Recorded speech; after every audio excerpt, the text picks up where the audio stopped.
Hi, this is Stephanie Gordon at Gordon Property Management in San Francisco, and I want to talk a little bit about roommate changes in San Francisco.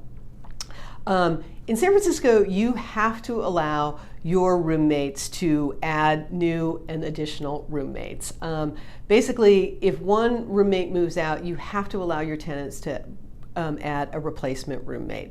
And what's important when this happens is that you do not want to recognize that new replacement roommate as a tenant.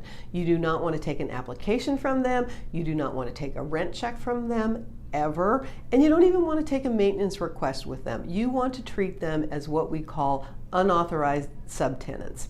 And the reason this is important is because we have vacancy decontrol in San Francisco. So once all of your original tenants have moved out, we call these master tenants. Once all of the master tenants have moved out, you can bring your rental unit up to market rent. You can keep the unauthorized subtenants if you want and negotiate a new lease with them, or you can have them all move out. It really gives you a lot more flexibility if you have treated replacement roommates as unauthorized subtenants.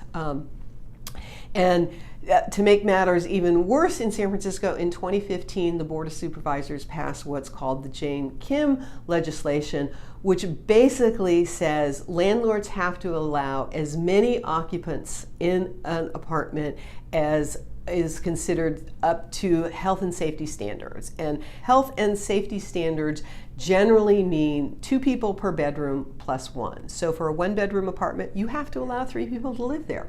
In a 2-bedroom apartment, you have to allow 5 people to live there. And it doesn't matter what the lease agreement says. So the important thing with all of these roommate additions is that you treat all of them as unauthorized subtenants, so that once all of your master tenants move out, you can have everybody move if you want and bring the unit up to market. Now keep in mind, this only affects properties that are subject to the San Francisco Rent Control Ordinance, which would be any property, whether single-family home, condominium, or multi-residential apartment building, any property built before June 14th, 1979. So if you have any questions about roommate changes, feel free to give me a call.